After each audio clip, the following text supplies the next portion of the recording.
They both have two dry breads and they're dipping it on the side of the ocean. So he said to him, Wallahi law alima al-muluk wa abna'u al-muluki ma nahnu fihi min al-na'imi was-surur. He said, if the kings and the children of the kings were to know the blessings that you and me both have right now, they would come from their palaces and they would try to take it away from us. That's why Shaykh al-Islam Ibn Taymiyyah rahimahullah, he said, Inna fi dunya Jannah, there is a Jannah in this world. Man lam yadkhulha, the person who does not enter the Jannah of this dunya will not enter the Jannah of the hereafter. And there's a Jannah here right now, before the Jannah in the Akhirah. And then they asked him, what is that Jannah that you're referring to? My brothers and sisters, today I want to share inshallah ta'ala with you an important topic that I believe inshallah ta'ala I, the speaker, and all of you who are listening will benefit from inshallah ta'ala. I very frequently receive calls from people every now and then asking me this question one way or another. And it is, I feel sad, I feel down. What is it that I can do in order to receive tranquility? That feeling of at-tuma'nina. So I hope inshallah ta'ala that the words I'm going to say today inshallah ta'ala is going to help you all bi'idhnillahi al-kareem. Now this topic of receiving tranquility, wanting to have tuma'nina, tranquility, it's something that the prophets wanted. If you look at Nabiullah Musa, when Allah sent him subhanahu wa ta'ala, he said, Rabbi shrah li sadri وَيَسِّرْ لِي أَمْرِي وَحْلُلْ عُقْدَةً مِّن لِسَانِي يَفْقَهُ قَوْلِي. So he asked Allah for what? He said, رَبِّ اشْرَحْ لِي صَدْرِي. Oh Allah, expand my chest. The scholars mention رَبِّ اشْرَحْ لِي صَدْرِي. Here he meant tranquility. The task I'm going to take is going to need mental strength. So Allah give me tuma'nina. Like Ibrahim was more direct. When he said to Allah, Rabbi arini kayfa tuhyi al-mawta. Oh Allah, show me how you bring life to the dead. So then he was asked, قال أولم تؤمن? Did you not believe in it? Or don't you believe that Allah is the one who creates? قال بلى. He said, of course I believe Allah is the creator. But then after that, what did he say? ولكن ليطمئن قلبي. And so that's when the idea came to me that Ibrahim mentioned something very profound. He said, the reason I'm asking this question is لِيَطْمَئِنَّ قَلْبِي, so that my heart can find what? طُمَأْنِينَ, tranquility. And so everybody's looking for this. رِجَالًا وَنِسَاءً, men, women, Muslim, kafir, young, old. Everyone's looking for طُمَأْنِينَ, tranquility. صح? Courses are given. Books are read. صح? Personal development books.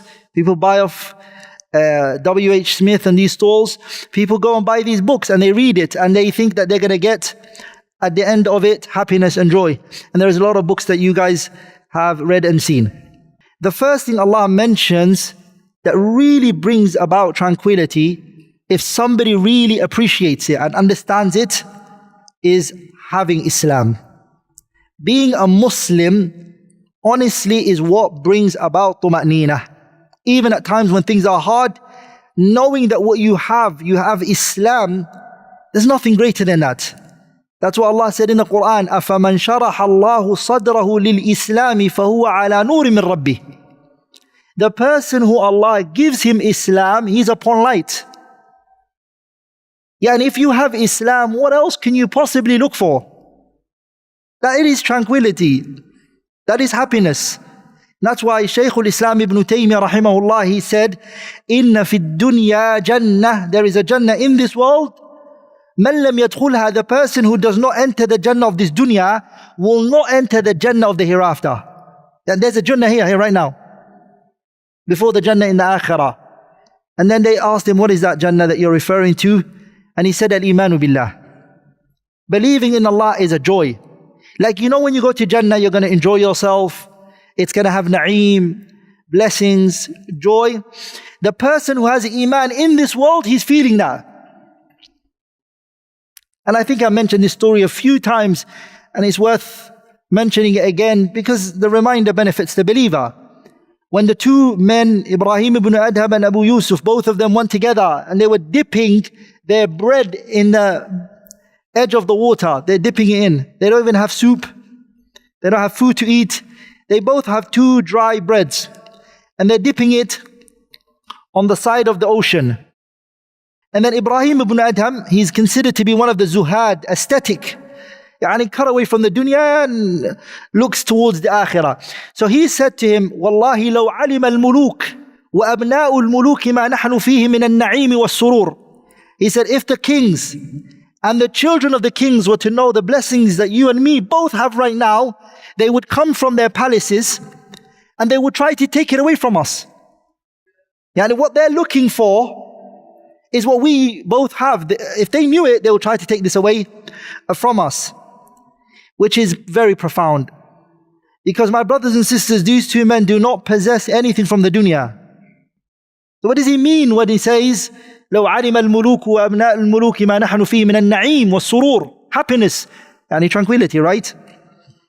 He's referring to al-imanu billah. He's not referring to money because he hasn't got anything to his name. He's dipping a bread in the corner of the ocean. So the first thing I realize, brothers and sisters, is that if we don't have a very strong relationship with Islam, our religion, the purpose of why we're on this earth, we will start to feel down. We will start to feel down. Because the one who brought you in this world, which is filled with misery and hardship, is the one who created a solution for you to survive in this world. And it is by His religion. Then Allah expanded on Islam in another ayah. This ayah, أَفَمَنْ شَرَحَ اللَّهُ صَدْرَهُ لِلْإِسْلَامِ. Islam, what is it? Because some might say, oh, it's my belief and whatever I believe is fine. Allah says, مَنْ عَمِلَ. So underline that. مَنْ عَمِلَ صَالِحًا مِنْ ذَكَرٍ أَوْ أُنْثَى وَهُوَ مُؤْمِنٌ فَلَنُحْيِيَنَّهُ حَيَاةً طَيِّبَةً وَلَنَجْزِيَنَّهُمْ أَجْرَهُمْ بِأَحْسَنِ مَا كَانُوا يَعْمَلُونَ. So here Allah says subhanahu wa ta'ala, مَنْ عَمِلَ صَالِحًا, anyone who does righteous action. Righteous actions.